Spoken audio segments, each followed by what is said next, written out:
అందరికీ హాయ్ అండి. చిన్నపిల్లల కోరికలు ఎలా ఉంటాయో మా మనవరాలని చూడండి, మీకే తెలుస్తుంది. అవి కాదా? చూడు ఒక్కొక్కటి, చూడు చూడు ఒక్కొక్కటి చూడు. బాలేవా అవి?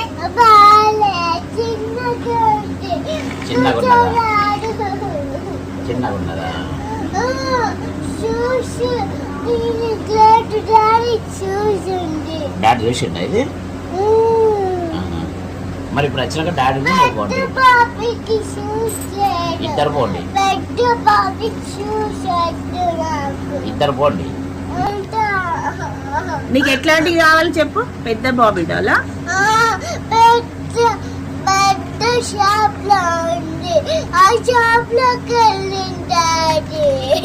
నువ్వు చూపిస్తావా షాప్కి వెళ్ళి? నిన్ను తీసుకెళ్తే చూపిస్తావా? ట్యాక్స్ మేడం కదా.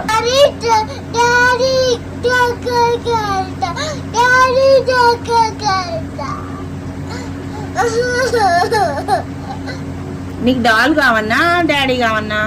డాడీ కావాలి, పెద్ద బాబీ కావాలి. పెద్ద బాబీకి షూస్ వద్దా?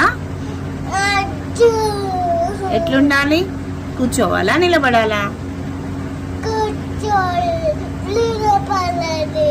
ఉందిగా ఇప్పుడు నిలబడే బొమ్మ నీ దగ్గర?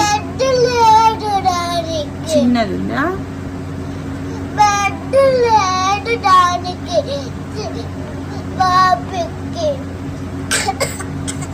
సరే డాడీ వస్తాడు, ఊరుకో ఇప్పుడు.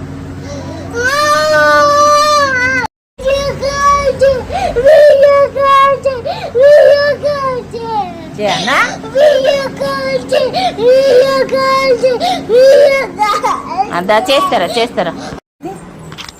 దూరం ఉందో చూపిస్తారు. అరే బాగుంది, కూర్చుంటుందా అది? చూసారా చిన్నప్పుడు మా మనవరాలు రియా డాల్ కోసం ఎంత హంగామా చేసిందో. ఇది గిఫ్ట్ వచ్చింది, పైన ఉన్నది ఒకటి తీసి ఇంకా అప్పటికప్పుడు బయట నుంచి కొనుక్కొచ్చినట్టు యాక్షన్ చేసి తనకిచ్చాము. చూడండి, తెనాలి రామకృష్ణ చెప్పినట్టు పిల్లల కోరికలు తీర్చలేము, కానీ ఇలాంటివి చిన్న చిన్నవి తీర్చొచ్చు. కానీ వెనకట ఏనుగు కావాలి అన్నాడట ఒక అబ్బాయి. ఏనుగును తీసుకొచ్చిన తర్వాత దాన్ని తీసుకొచ్చి ఈ సంచిలో పెట్టు అన్నాడట. నిజంగా ఏనుగును. నిజంగా చిన్నపిల్లల కోరికలన్నీ కొన్ని భలేగా ఉంటాయి కదండి. ఈ వీడియో నచ్చితే లైక్ చేయండి, షేర్ చేయండి, సబ్స్క్రైబ్ చేయండి.